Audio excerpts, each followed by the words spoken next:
Hi friends, అందరికీ నమస్కారం. రేవంత్ రెడ్డికి నోటీసులు. రేవంత్ రెడ్డి అరెస్టుకి నోటీసులు. తీవ్ర టెన్షన్లో హైకమాండ్. వివరాలు వీడియోలో తెలుసుకుందాం. వీడియో స్కిప్ చేయకుండా పూర్తిగా చూడండి. అప్పుడే కంప్లీట్ ఇన్ఫర్మేషన్ అయితే అర్థమవుతుంది. అలాగే ఇంకెవరైనా మన ఛానల్ సబ్స్క్రైబ్ చేసుకోకపోతే వెంటనే సబ్స్క్రైబ్ చేసుకోండి. ప్రభుత్వం నుంచి వచ్చే ముఖ్యమైన అప్డేట్స్ అన్ని మిస్ అవ్వకుండా మీకు ముందుగానే తెలియచేయడం జరుగుతుంది.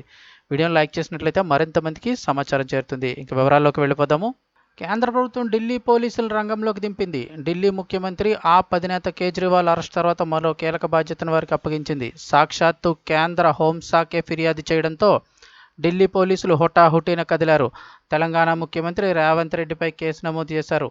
బుధవారం మే 1వ తేదీన విచారణకు ఢిల్లీకి రావాలని నోటీసులు జారీ చేశారు. హైదరాబాద్లోని గాంధీ భవన్కు వచ్చి నోటీసులు అందజేశారు. సోమవారం అనూహ్యంగా చోటు చేసుకుని పరిణామం కలకలం రేపింది. ఈ తరహా బెదిరింపులకు భయపడేది లేదని తెలంగాణ సీఎం రేవంత్ రెడ్డి ప్రకటించారు.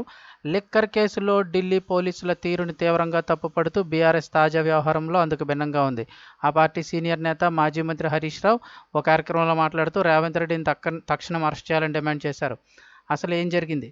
కేంద్రంలో బీజేపీ అధికారంలోకి వస్తే ఎస్సీ ఎస్టీలు కొనే రిజర్వేషన్లు రద్దు చేస్తారని, దానికోసమే 400 సీట్లు కావాలని అడుగుతున్నారని 2-3 రోజుల క్రితం తెలంగాణ సీఎం రేవంత్ రెడ్డి ఆరోపించిన విషయం తెలిసిందే. ఇదే సమయంలో కేంద్ర హోంమంత్రి అమిత్ షా రిజర్వేషన్లు వ్యతిరేకంగా మాట్లాడారంటూ ఒక వీడియోను కాంగ్రెస్ పార్టీ సామాజిక మాధ్యమాల్లో షేర్ చేసింది.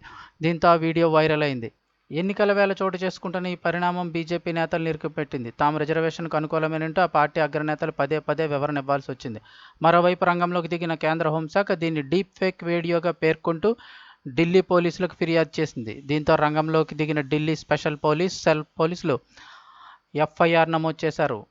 సెక్షన్ 153, 153, 465 అలాగే 469, 171 కింద కేసు నమోదు చేశారు. డీప్ ఫేక్ వీడియో షేర్ చేశారంటూ తెలంగాణ ముఖ్యమంత్రి రేవంత్ రెడ్డితో పాటు పలువురు కాంగ్రెస్ నేతలకు నోటీసులు పంపారు. వీడియోను షేర్ చేయడానికి వాడిన సెల్ ఫోన్లతో పాటు ఇతర ఎలక్ట్రానిక్ పరికరాలను కూడా తీసుకురావాలని, మే 1వ తేదీన ఢిల్లీలో విచారణకు హాజరు కావాలని నోటీసుల్లో పేర్కొన్నారు.